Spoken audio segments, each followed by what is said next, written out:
All right. The voice, David Wills, out here living life to the max at One Militia in Gulf, Texas. Well, we got a special one today. We got a special one talking about one of my favorite things to do, golf. Yes. In the house today, I can't even believe I'm going to say this. The myth, the man, the legend, Lance Reeder with Krank Golf.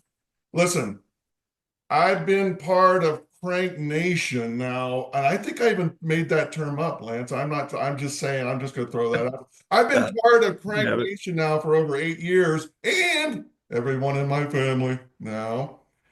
But we're going to talk today. I'm going to tell you what a great American story this is. Um, you took on the giants in the golf world and won and won. I want to know how, though. I want to know how. Now, this company isn't new, Lance. Go back to the beginning and how did it all get rolling? Wow. I mean, Crank basically started as a hobby, and I I wanted to see how well I did in the world of long drive golf. Everyone that's the longest in their group, a lot of people want to know if they're really that long. And I was, I think, 38 at the time, and I was like, I'm hitting the ball a long way. I would just love to see how far I really hit it. So I met a gentleman by the name of Ron Butler, and he was a senior hitter, and he taught me the ropes and got me started, and it was very, very addicting, especially if you're winning. Um, and I started winning, and I did quite well in it, and I absolutely loved it. And the biggest problem that we had is that we had every single club that we had, including shafts, the heads and the shafts, they all broke, broke, broke. So because everything broke, it made it really difficult to practice. And I was thinking, like these small companies that were out at the time, like Integra and Bang and Alpha and SMT and all these remarkable component companies were the first ones to make these larger heads, these 450cc heads. And they were far better than the majors, but they were completely unknown because they just didn't have the money or they didn't have the time invested to do the marketing. And but they were very, very long hitting clubs, but they broke a lot.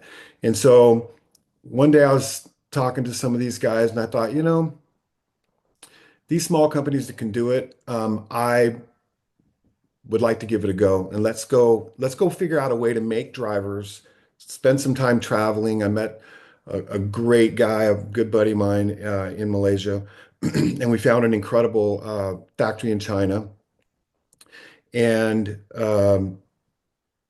they let me come in and put on jeans and work and learn. And I'm saying, hey, this driver's braking here, or this driver's braking here. How do we fix that?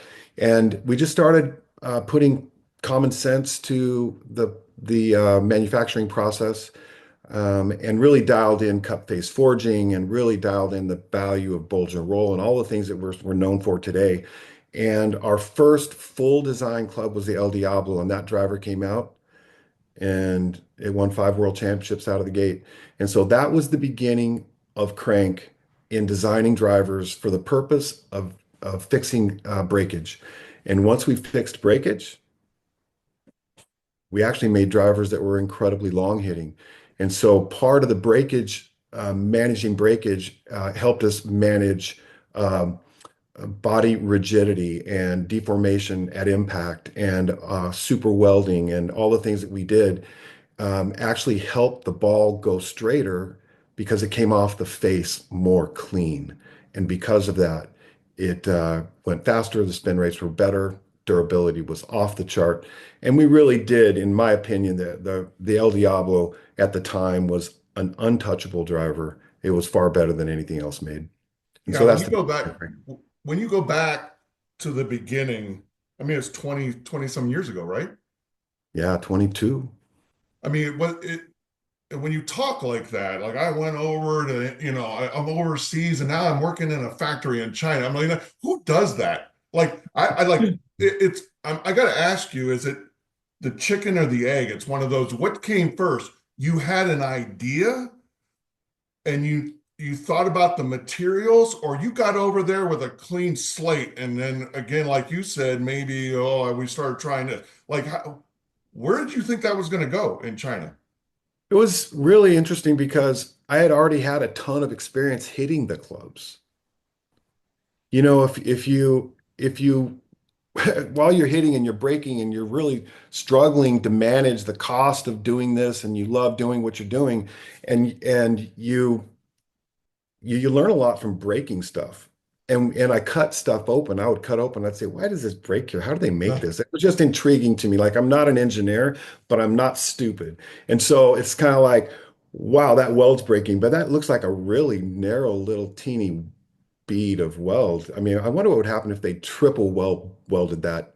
What would happen? Well, I don't know. Probably is going to be a lot more durable, right? And so if the face really flattened more, we said, well, what about if we make more bolts or roll, and how's that going to affect gear effect? And I just started studying and learning, and a lot of really cool people gave me a lot of information, but I don't know. I think it was a time in my life. I always say it was probably my first midlife that I started long driving. And I was always intrigued by science and by metals. And I just always kind of was. And so I just started researching it and met the right people that said, no, you can't do that, or yes, you can do that, or you should try this, and I should try that. And we've used like seven different titanium metals now. So all the things on our website, there's literally 15 reasons why our drivers are the best. And what people don't understand is that it takes most of them working together to make a driver great. You can't just say, I've got the best metal. You can't just say, I've got, cup facing. You have to be able to go in and say, we are not only the perfect bulge and roll, but we're cup faced. We're triple plasma welded. We're using metals that no one else would even use or try to use. They're expensive and they're hard to work with. But all these louvering and all the things that we do to create high performance, it takes all of it. It's not easy. Yeah, I mean, when you look at you come out of the with El Diablo and you start winning right away. I mean, again, like it'd be like, like, well, this is our first design, and all of a sudden, because usually you're going to have problems. Yeah. What did you see in El Diablo that led you to the next step and then the next step? What did you find out from that club? I found out what I really believed in at the time, which was that if you stop the deformation of the body at impact when the ball hits the face, I believed that it was going to force the energy back to the ball quicker. Mm, Crazy. I don't even know why I thought that, but I did. I thought, well, these bodies, back then, would you have the R7? I mean, you had all these. They the body expanded so much at impact that even my factory's like, your body's way too rigid. Well, because we're cup facing, because we don't have a weld on our face, it really does assist in that body, stopping the deformation at impact. But when you do that and you're swinging at 150 miles an hour, it's really hard on the welds. So, and I think one of the tricks is with the El Diablo was that we made the body super rigid. We triple plasma welded every single possible joint. And by the time we were done moving on to the Rage, which was the next version, the El Diablo was just flat out perfect. mm. It never broke. It had unbelievable balance. But with the golf industry, you're told, hey, if you want to make money, you got to come out with something new.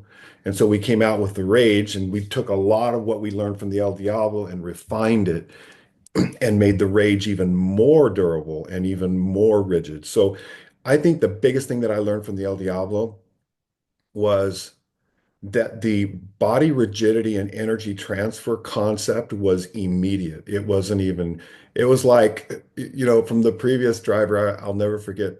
Uh, I'm hitting golf balls with Mitch McDowell, and he's passed. He's the first long drive guy on Crank on Team Crank, but he's passed the last few years. It's a really sad deal. But he would come out and test with me, world class long driver, and he would hit the previous driver that we were hitting, and then I said, okay, now it's time to hit the El Diablo, and I'm standing at the Raven South Mountain on the north side, and I'm probably 15 yards from his longest ball back from that. Mm. He hits one ball and the ball lands behind me 20 yards on his first swing. I said, oh my gosh, this is going to be fun.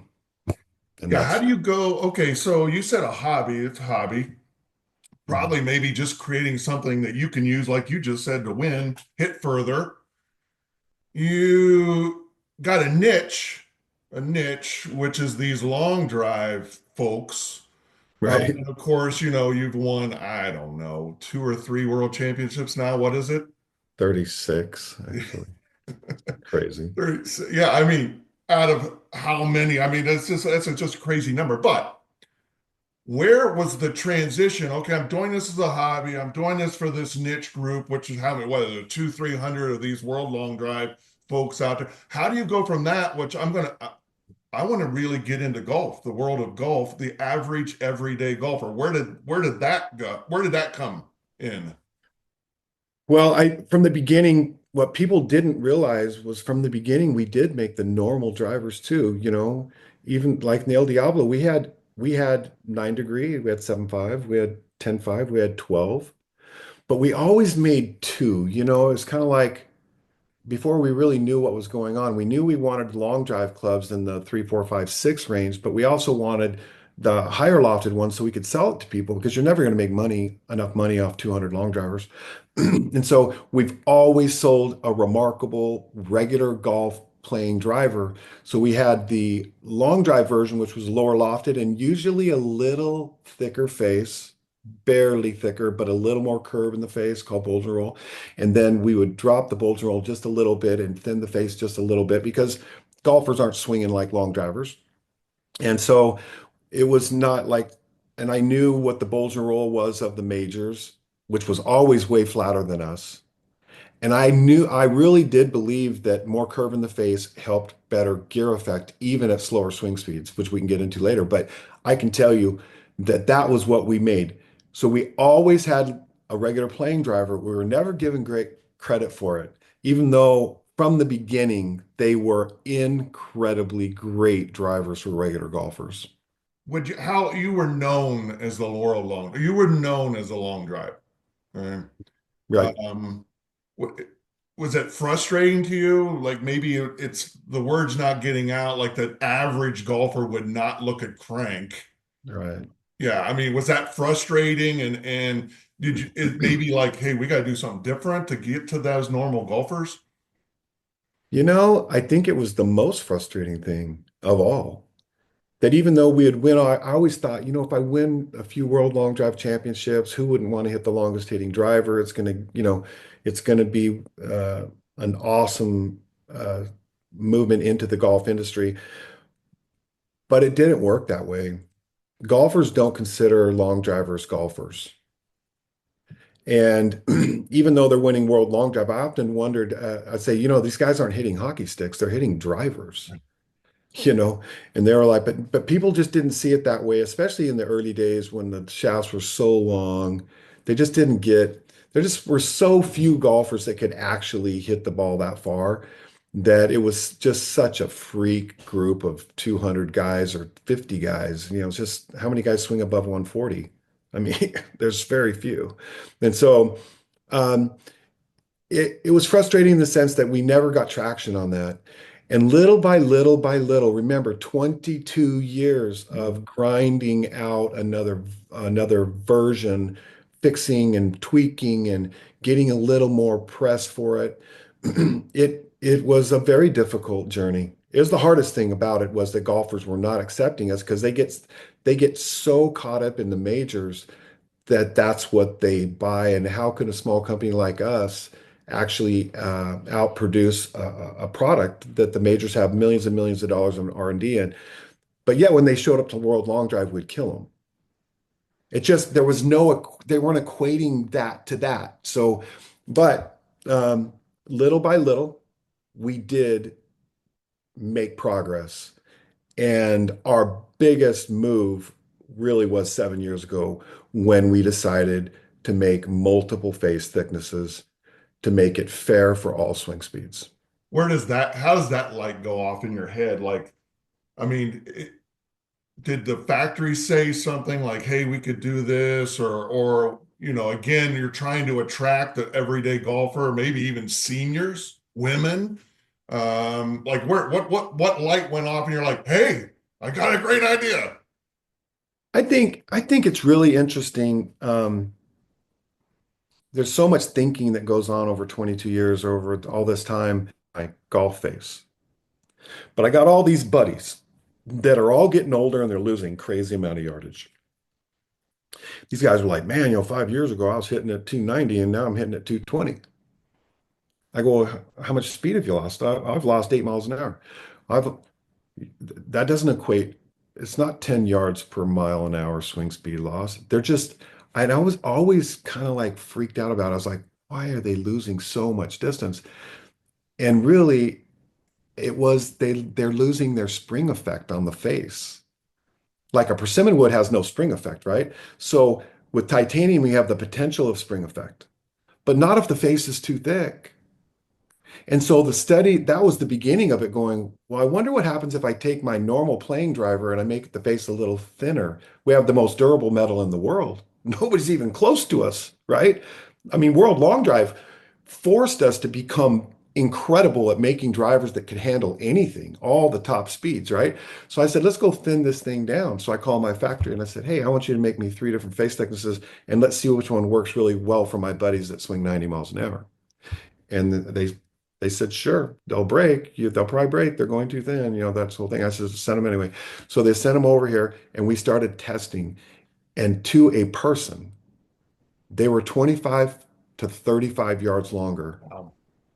if they were in that 85, 90, 95 range. So we dialed in which one of those three face thicknesses seemed to be more durable that still gave quality increases.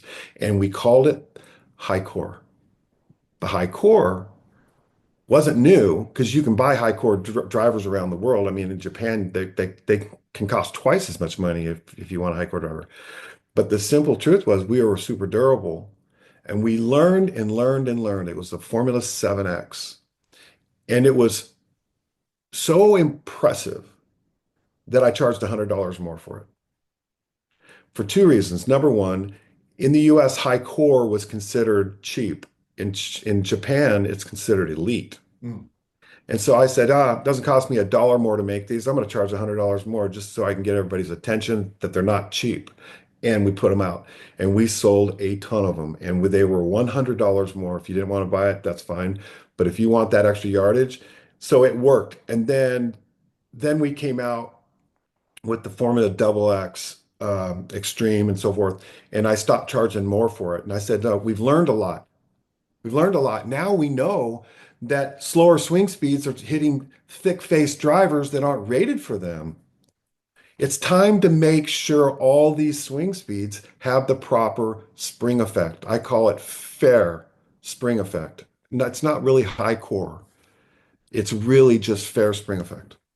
You, you were in a world that nobody had ever done this. Had any manufacturers ever looked into this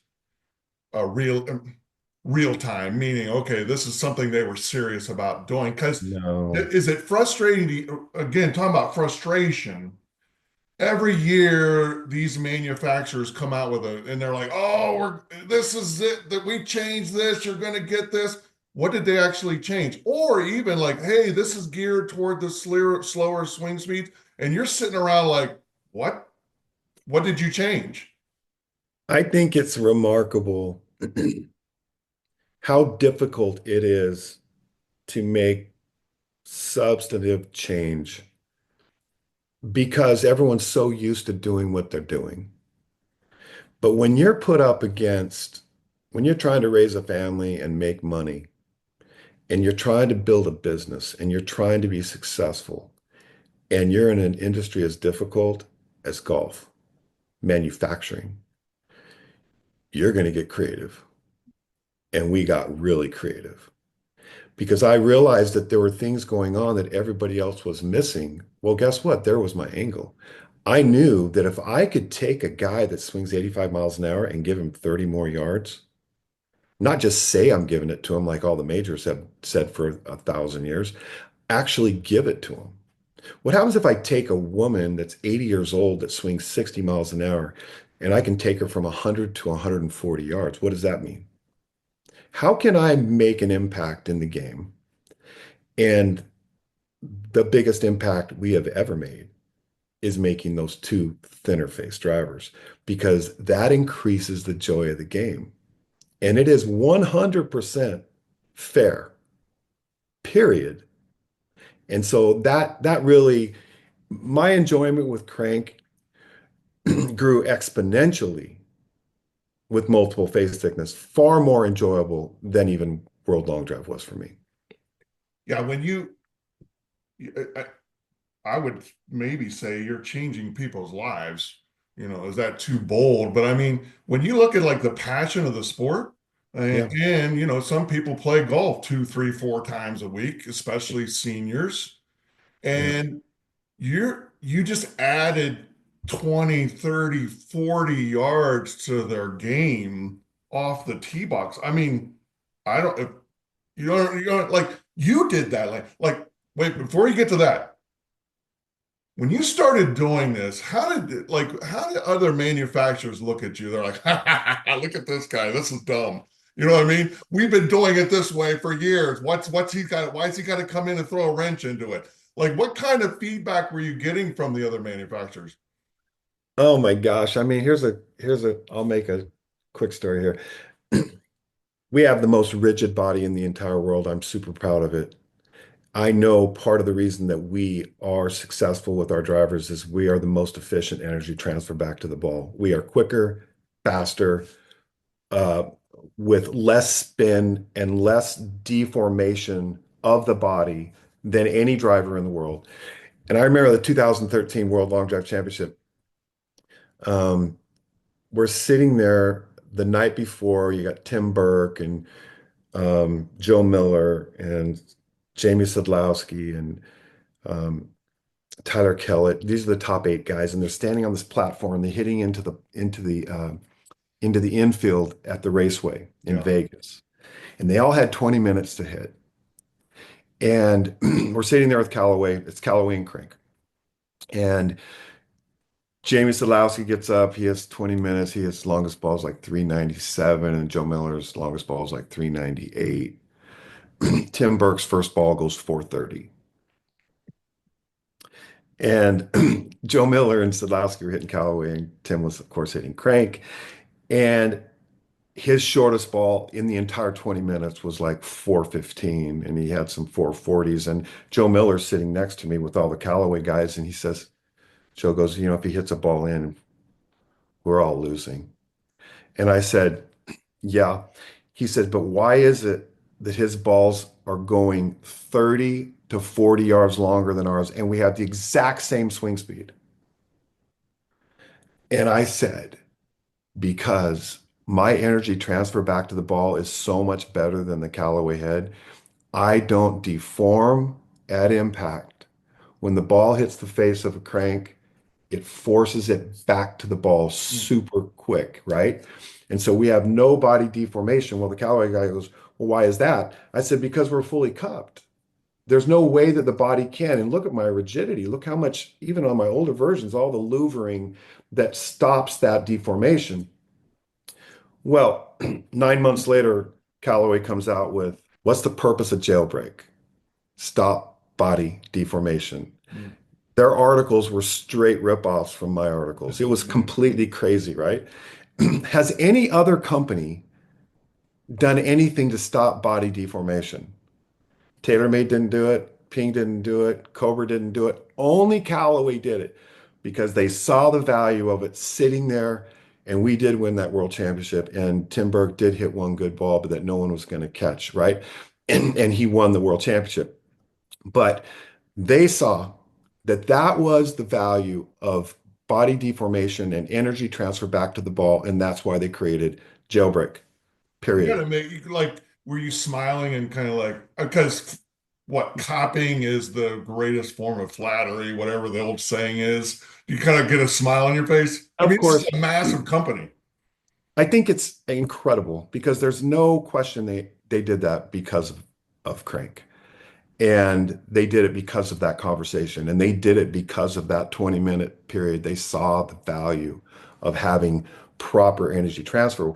Well, now that there are 360 bodies of carbon and they're gluing pieces together, the truth is they've lost that energy storage potential that can only come from welding and high level titanium manufacturing.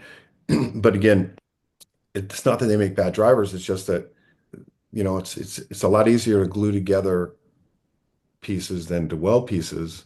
It's a lot easier to use carbon and plastics and things than it is to use titanium. And so, but titanium is still the gold standard, and it will be until somebody can create something that stores energy as well and is as durable as your high level beta titaniums. I got to admit, and I want to say thank you to you personally.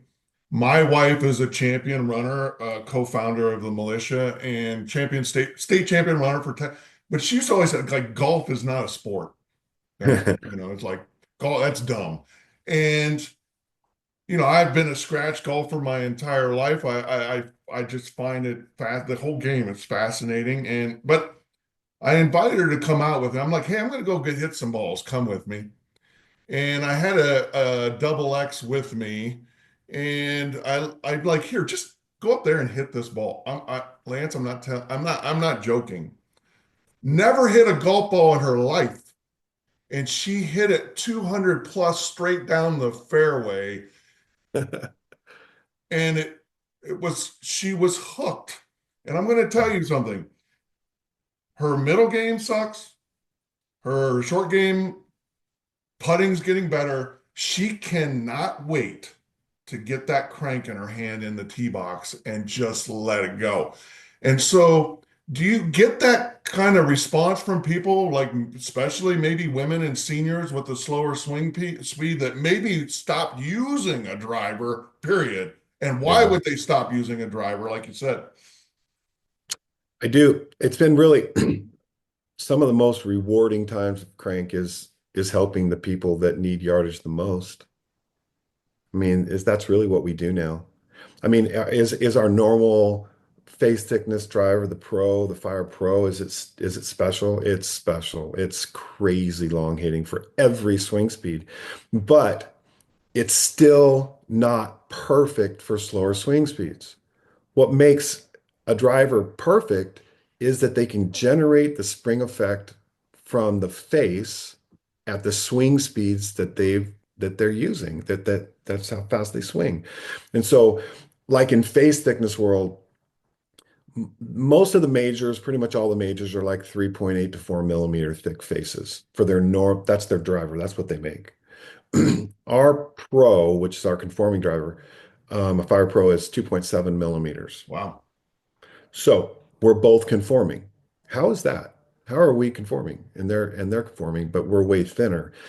I can tell you that our pro driver, like this driver right here, even at slow swing speeds, has uh, spring effect, right? Even at 60, 70, 80, we load our face because it's thinner than any other conforming driver. But is it perfect for a 65 mile an hour swing speed person? No, it's not. But can you use it? Yes, you can. And it will be longer than a Callaway Tanner or Ping. But if you want the perfect one for your swing speed, you go get the driver that has the proper face thickness and it'll throw the ball another 20, 25 yards. There you go. That's why we do it. But we're the only company in the world that has ever attempted to do that. Ever. You're changing golf. Do you feel that, or is this just a niche thing, or do you feel that this this is literally changing the face of golf, maybe forever?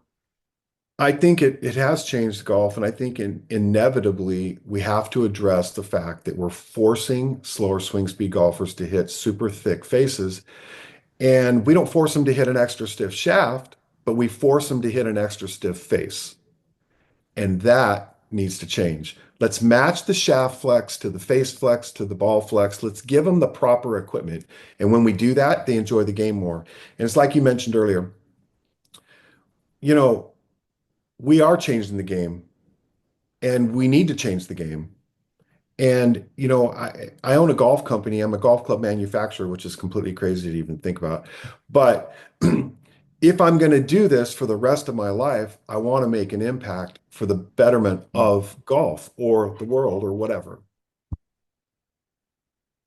You're the only manufacturer that's ever thought of this. Okay, we're going to make clubs to match golfers' swing speeds. Nobody is up, but they really can't do it because they're cast as one piece. And again, tell like one piece, they all do it the same way. There's no way they could follow in your footsteps. Well, and I think it's important to understand that they don't all do it the same way. You've got carbon now, but in general, they were cast drivers that have an insert piece, like, they would weld a piece right in the middle here, which means then they grind it off and you can't see it. But there's still a weld there. I mean, do you really want that? By being cup faced where our weld is, literally up here and around the toe, we have such a great surface space and so much strength around the perimeter that it just gives us a better full metal piece to get better spring effect and control of the ball, right? But th- the majors can't go into the super thin face stuff. I mean, this our thinnest face is 1.4 millimeters thick. That's crazy thin, right? When their normal is in that 4 millimeter range. So we're a third of their thickness, and they would never do it because that would be catastrophic with the metal that they use. Their metal just simply isn't strong enough. As you go through, we started with El Diablo. You're on your 12th formula now. Is that right? For the fire or 13? We're on our Eight 18th formula? design driver. How can you go, at some point, like if you reach this is as good as it gets, but when I mean, like we talk about what has happened over the last couple, not just the swing speed specific heads, but what are you doing? Because one of the things I found, I just don't slice the ball anymore. Um, and Yeah, I've even we heard have way some less of my curve. friends and family, it's like I can't hit the ball wrong. Like I just like, what is happening but the ball off the face that you've done and worked on and worked on and worked on to where you are now. From the very beginning, my number one goal is to be the longest hitting, fastest ball speed driver in the world. And my number two goal was to be as straight as a ping. Mm. You know, ping's known for being crazy straight, right? I grew up hitting ping. I'm from the Phoenix area. Love ping. My goal was to, first of all, be faster than ping. And I was faster than ping the day we came out with the El Diablo, our first design. Then getting balance points right to control direction, control curve, control slice, all those things. There is value to that, and there's definitely technology that can do it because Ping's been doing it for a long time. I'll tell you right now that our Fire driver is absolutely as straight, if not straighter than a Ping. We have less curve than Ping. Our balance points are better than they've ever been. And so I feel like we've accomplished our goal. We're faster and straighter than a Ping. So I mean, to me, that was the goal. And so the reason our drivers are so crazy straight is because of a number of things. But if we can go through them, because you have to have bulge and roll to control gear effect. If the face is too flat, the ball is going to curve more. It's going to draw more. It's going to cut more. So your draws turn into hooks and your cuts turn into slices. So you've got to have more bulge and roll. And then you need a super rigid body. So when the ball hits the face, the body doesn't deform, which deforms the face. So it literally, you want the face to absorb the body to absolutely stay put, and then for that energy to go back to the ball quick without holding that ball and creating additional spin parameters. And so when you put bulge and roll, metal type, body rigidity, and then one of the big changes that happened starting in the Formula 11 is our dual weight port placement. Putting the dual weight ports in really killed the lateral angular spin. So not only are you getting a better gear effect off the bulge and roll, but you're also getting a reduced spin, lateral spin from how the weight ports are placed at impact. And that's really the big change for the crank drivers in the last couple versions. You've been using the Fujikura, the speeder, for how the whole time? No, we've used a number of shafts, but we've been with Fujikura now for I think 13 years. We're very happy with them. Because when They've you look at going down and okay, you got three different swing speeds. What happens to the shaft? What do you need to do to the shaft to come to match it with the swing speed? um, well, everybody's known for a long, long time in golf that swing speed is you pick the right you everyone's known for a long time that you need the right shaft flex for your swing speed. And no one's ever thought of face flex for your swing speed. But when it comes to shafts, if you're a very slow swing speed, you're going to be hitting a senior flex shaft or a ladies flex shaft. And if you're really, really fast, you can be hitting an extra stiff or a double extra stiff because you get one ball with golf. This isn't long drive. Long drive, you get six balls. Okay. You get one ball and you're under pressure. So you've got to have the equipment that's going to help you hit it straight. And so I think, with Fujikura, with the way that we fit people, it's really not that complicated. You're a certain swing speed range or average driving distance range, and we fit you with really the top shafts in the world. And Fujikura really does make the top shafts. Over the last, you could say there was an explosion with a popularity of the clubs. Um, what what is going through your head right now? Because it seems like every golf podcast, a guy's like, "Hey, I got my crank driver here. I can't wait to try." I mean, they're everywhere, all over the world. Like it's got to blow your mind. Like we're starting from nothing and now this.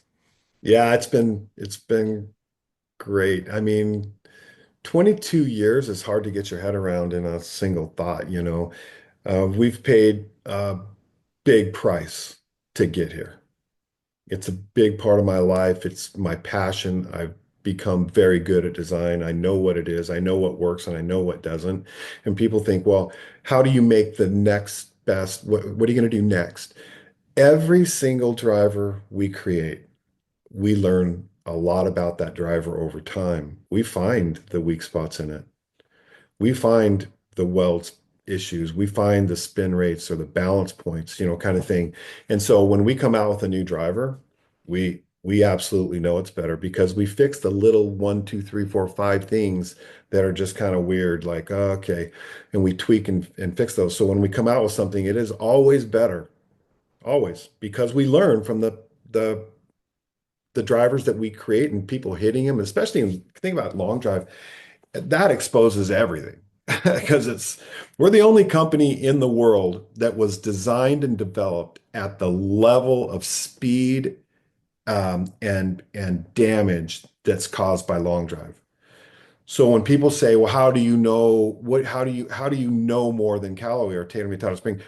We tested in worlds they never thought of testing in. That was our biggest advantage was that if you can build a driver for Kyle Berkshire, you can build a driver for anybody. And then you just learn from that and you back it down, back it down, back it down. And managing bulge and roll curvature in the face and all those type of things. It is a little bit complicated, but even like now we're still learning. We're still learning how to improve the directional control of slow swing speeds, medium, super fast, with design. And so it's still exciting. I love it. The design part of it at this point, like obviously, in the beginning it was you, like, do you have a team of guys that are looking into this, or is it still all in your head? It's still it's still all in my head. It's crazy. But, again, we didn't go from nothing to this. This is version 18.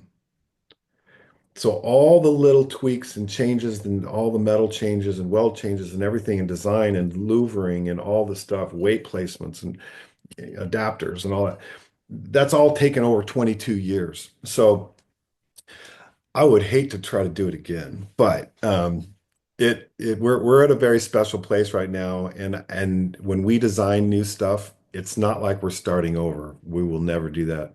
We will take what we have and we will make it better. And I don't believe we've ever made a driver that wasn't better than the previous one. You talked about a new website. How do people hook up with you to get something that's going to change their golf life at least? Well, crankgolf.com is the best place to go. We've got a driver selector tool that you can go through. It's highly effective. It's very accurate. It'll pick your driver for you, put it in your shopping cart. We're not just the best driver, the best performing driver. We're also the best price driver. There's no comparison to what the new prices that are coming out. They're getting super crazy. Um, we have an incredible product at an incredible price. I think we charge too little, to be honest. And I also think because we really specialize in drivers and we specialize in fairwoods, those are the only two clubs we currently make. Because I can make them very similar. They're both cup facing. Um, we have the only high spring effect fairway woods in the world. They're all miraging, cup facing, super, super special. Um, if you're going to hit our driver in fairwood, it's going to actually make your game a lot better. We don't make irons or wedges or putters or anything like that. Do you ever see a point in the company, or, the future where you would get into a full set of clubs? Is there, something special that you could do with the irons? I mean, you never say never, but I believe, I believe if we're going to make something, we need to be able to make it better. Are you really going to make a better set of irons than Strixon? Hmm. Or Mira. I mean, there's so many great irons out there, and there's really no technology that I know of, and I've looked into it a lot, that I can say, hey, I can make that better because of this reason. I can tell you right now, we make the best driver in the world because we're the only ones that are willing to do it like this. Because of our cup facing, because of our rigidity, because of the metals that we use, the welding techniques that we use, our weight placement, all these things that have come together over 22 years, I know for a fact I make a better driver than anybody in the entire world because of my technology. I can't say that with irons, and so that's really the main reason I don't build them. Lance, I mean, something that's been coming up in the golf world, this thing called bulge and rolled. Most golfers, I would suspect, have no idea what that even means, let alone on a golf club or a head. Explain that to maybe the novice golfer that doesn't understand why that's important. You bet. So bulge and roll's not new. It's been around for many, many years. Even the persimmon woods had a little curve in the face. I mean, this is a bulge and roll gauge, right? So as you can see, there's different curves. The diameter of a circle is really what it is, right? And so what happens is that in the face of a driver, Crank has more curve than other companies. We've always had more curve. So an example with this driver, which is the Fire Pro Tour, is we have right about 8.5 degrees of bulge Hmm. and roll. So in World Long Drive, we've always had more curvature. And in our normal playing drivers, we would make them a little bit flatter because that was common. I mean, the majors are like 11 and 12, quite flat, right? But we've always known we are the straightest hitting driver in long drive. So this whole concept of gear effect, how do you get the ball back to the middle? And that's the purpose of bulge and roll, right? We now endorse and develop drivers that have this 8.5 to 9 degree of bulge and roll no matter what swing speed, no matter if it's the Fire Double X, Super Thin, or the X, or the Pro, or the LD, we're all now living in this 8.5 bulge and roll game because we know it's not only more durable, it's actually much straighter hitting. And it's really one of the biggest differences of crank golf. To a golfer that just maybe goes up and says, I just want to hit it, right? And I hope it goes down to the center of the fairway. What you're saying with this gear effect and the bulge and roll is maybe the more experienced, better golf, they can control the curvature of the ball more and Well, how. and I think it's interesting, and so this is the thing that people don't realize because you kind of see the rounded look of the thing. What happens is not everyone hits the ball in the middle. If everybody hit the ball in the middle all the time, then everybody's going to go straight pretty much, right? But it's, the vast majority of the time golfers are hitting the ball out here, over here, they're not hitting it dead center. So the value of gear effect is that if you hit it off the toe and you hit it right, it puts spin on it and brings it back to the middle. Hmm. If you hit it off the heel, it puts spin on it and brings it back to the middle. That's the value of gear effect. And the only way you get that is to create the face with more curve. And we push the boundaries because we always have. We're always looking what's going to make a driver perform better. And I think one of the big changes is I think we could have had more bulge and roll for the slower swing speeds than we did. And so all the new stuff that we're doing now is all 8.5 bulge and roll. It's a Wow. big deal. It's really, I'm surprised that the majors don't have more bulge and roll. It would help them hit the ball way straighter. So something happened about a year and a half ago where a golfer, I say he really fell off the planet.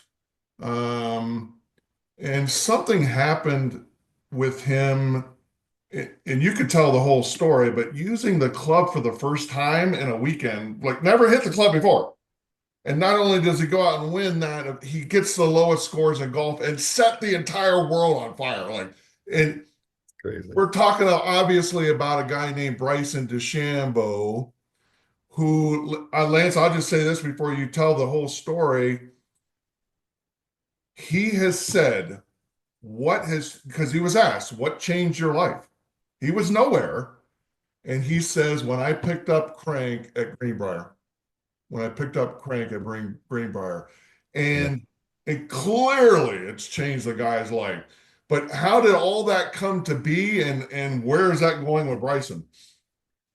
Well, Bryson is remarkable. He's always been a remarkable hitter. And I've known for a long time, well before I even met him, that he's hitting drivers that he's flattening the faces. They don't have enough bulge and roll.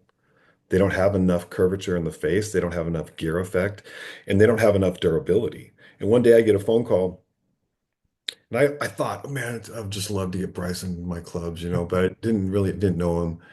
I get a phone call from Mike Shai, his coach, and Mike says, Bryson DeChambeau would like to try one of your drivers. And I said, great. Wow, put him on the phone. So I put him on the phone. We had a good chat. I sent him a 6 degree and a 7.5. He calls me the next day. He said, okay, we've got a problem here. And I said, what's that? He goes, a good problem. And I go, okay. He goes, I need you to tell me why this driver creates 60% less curve than any driver I've ever tested. And I've got all the data, and it's not good enough that it's doing it. I need to know why it's doing it. And I said, okay, because of these reasons. Hmm. And I went through the bulge and roll, which he really didn't even know about, right? He didn't know what bulge and roll was. And so I went through bulge and roll, body rigidity, deformation and impact, all the things that freaking make our drivers super, super special. We should have many, many pros hitting our driver. They would hit it way straighter. And he's like, that's crazy. So he goes, I love it. And he said, now you make fairways. And I said, yeah, we make them exactly like our drivers. He said, oh my gosh, I need fairways. And, everybody knows that he's really struggled with the previous drivers that he's hitting. He hadn't won in almost 3 years. And so a week and a half later, he goes out, wins Greenbrier, shoots a 58, wins the next week. wins the US Open, takes second at the PGA, leads the Masters for the first 2 days. Hello. You know that all he did was take a head off and put a head on. Mm. It wasn't like he changed his shaft. He did add the 3 and 5 wood, but you think about it, he takes the head off, puts the head on, and goes out and completely changes the trajectory of his entire career. And that is the power of Crank. We are the best driver, highest performing, straightest hitting driver in the world. Well, if Bryson, because you could look, maybe his whole personality is kind of changed. Like he is the people's champion. The Yeah, guy's he always in a good mood. And I don't, is it the crank effect, Lance? Is it the crank Well, effect? and I think, I mean, from day one, Bryson said, look, hey, I'm going to hit it as long as I want to hit it. There's no contracts, no money. And I've always wanted to make my own equipment. And, he's got his own goals and the things but he's learned a lot from me. He's learned a lot from Crank. Um, so I'm hoping that we can continue to work together, um, and he can continue to win because he is perfect for our clubs. I think every single golfer is perfect for our clubs.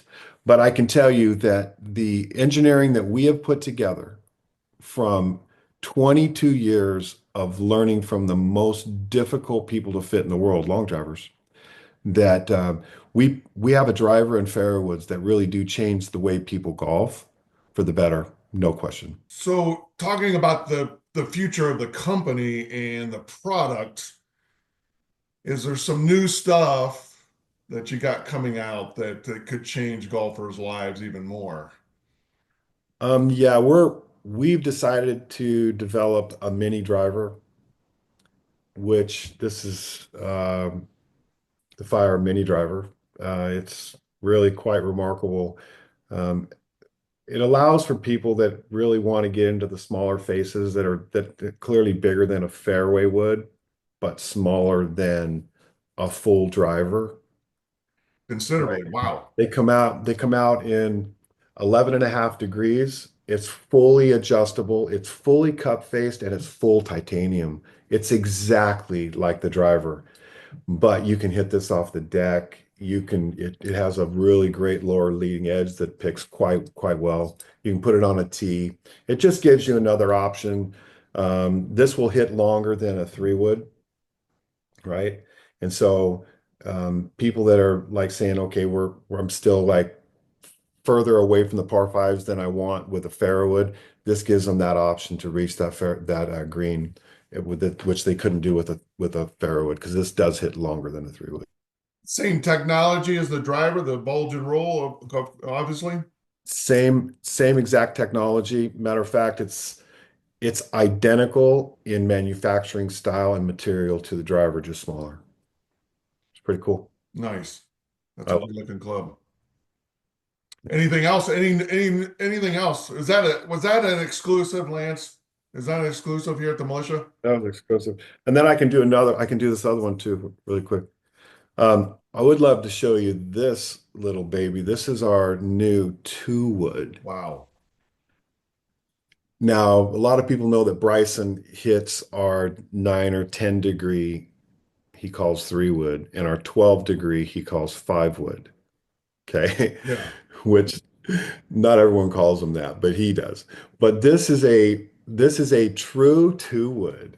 This is a 10 degree 2 wood. Not for everyone, but the people that really love hitting super low lofted fairwoods off the tee or off the deck. And our fairwoods are legendary. They are miraging, cup face. They are glue in, which we prefer because the energy transfer is much better with shaft that's glued in, especially for a club that strikes the ground. That's the big thing with us. For us to take this club into an adjustable, I believe we would lose performance. So we're not going to do it. This is old school glue in. It'll last you forever. I think Bryson said, he goes, I've hit the same 3 wood all year. Without that 3 wood, he would not have won the US Open, he said that straight up. He said in my previous model, I would have gone through 30 so far this year, Hmm. and I'm on the same one for a full year. That's a freaking testimonial, big time. But No, our fairwoods are incredible, and this two woods is incredible too. the 3 wood is I've just blown away. It changes every par fives, whatever. Even if you muffed something and then you got to make up for it, you just bring that 3 wood out, and the accuracy, the straightness, the distance. It's big. It's Our big. fairwoods are super special. There's nothing like them. I tell everybody, everyone should have a crank driver and a crank fairwood in their bag. Pick whatever else you want from that point on. But if you want to maximize performance, we are the best at both of those clubs. Now, probably Lance. I mean, obviously known for a long drive and that, but people are always like, "Hey, are these conforming? How do you win that much and it's really a legal driver?" What do you say to that? We've always made conforming clubs, but people don't understand what conforming means. That's the problem. Because people have this skewed understanding of conformity. And people say, okay, well, you've got your pro driver that's conforming and your X and double X are non-conforming. They're actually not non-conforming. They're non-submitted. There's a big difference. We're not on the non-conforming list, so they can't be non-conforming. And the biggest problem that I run into is that I know when the USGA tests for conformity, when they fire a ball into the face of the driver, they fire it in at 109 miles an hour. Well, my pro driver can handle that. But my X and my double X, especially my double X being super thin, that is well beyond its ability to handle. So why would I send a double X driver in for testing for it to be tested in a swing speed that I would never sell it to? And if that's hard to get your head around, but think about it. My pro driver's above 105 swing speed for what its perfect rating is. My X is 105 to 80 and my double X is 80 miles an hour or slower. So I'm not going to submit a driver for conformity testing for it to be tested above its ability or its intent of purpose. And that's the reason we don't send it in. They would have to change their rules, which why would they do it for one manufacturer, right? Is that what they would have to change the rules on what makes it conforming, even going down in swing speed. Well, I think the biggest confusion when it comes to conformity is that everyone thinks the most difficult thing we do is explain conformity. Conformity, when it comes to driver face spring effect, is very, very misunderstood. When the USGA tests a head with a Canon tester, they fire the ball at 109 miles an hour. That driver has to be able to handle that. And our Fire Pro is on the USGA conforming list. Our Fire LD long drive version is on that. It just because it can handle that. But my double X driver isn't meant to have balls fired at it at 109 miles an hour. It needs to have balls fired at it at 70 miles an hour and 60 and 50. But that's not what they do. So I'm not going to submit a driver to be tested that is being tested above its performance rating. I don't sell it to people that swing 109 miles an hour. I sell it to people that swing 50, 60, 70 miles an hour. So the day that they want to test for conformity or for spring effect value at the swing speeds that use it, I have no problem submitting it, but that's not what they do. Yeah, and I mean, when you look at slower swing speeds, I mean, what they're going to be showing at PGA events, hitting it. I mean, you're really just trying to bring fun back to the game of golf at all ages, all skill levels, male, female, you know, versus folks that are going to be showing up at sanctioned events. Yeah, I mean, it's pretty clear that hitting a driver on the conforming list is really meant for elite amateur competitions or professional golf competitions. Members, not elite amateur. Men's club is not elite amateur. You should be able to hit any club you want to hit in those events. It's really meant for the fun of the game. I think it's really important to understand what core really is, coefficient of restitution. And people need to understand that the slower you swing, the less core you get. So let's assume this driver's this driver actually is on the USGA conforming list, right? And so is all the majors, whatever. Let's say you've got a Callaway, Tatum, Taylor, Ping, whatever. But let's say all of those passed core. So core at 0.83, which means 83% response rate. That's the maximum it can be. Okay. So the ball cannot come off the face faster than 83%. But to get that, you have to be swinging at least 110 to 115 miles an hour. So let's assume John Rahm swinging 115 to 120, and he gets the maximum spring effect value off that face, 0.83. Now, my wife swings 62 miles an hour. Let's give her that same face that's 0.83 for a guy swinging 115.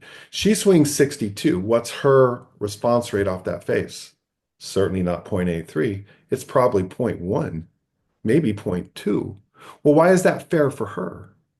Why is that fair for any slow swing speed golfer? Why are we forcing these slower, moderate to super slow swing speeds to hit a face that's rated for a guy swinging 115? They're not getting the 0.83. So you could argue that even my X Tour and my double X drivers that are super thin face, for the swing speeds that use them, all I'm doing is getting the core back up to the 0.83. So are they really high core or are they fair core? Yeah. I would argue that they're just fair core, period. Well, listen, Lance, I want to take again, just personally thank you. It's I don't get much time to spend with my wife because of life and busyness, but now we can actually go out on the golf course and play a game of golf together.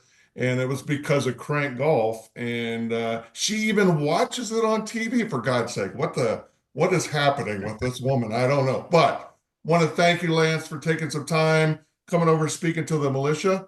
And if you haven't tried out Crank, give it a try instead of your seventh driver in the last 2 years that does exactly the same thing as the others. Yeah. Come over to Crank Nation, and I trust me, it changed my life. It really did. Thank you, Lance. Thanks, brother. Appreciate your time.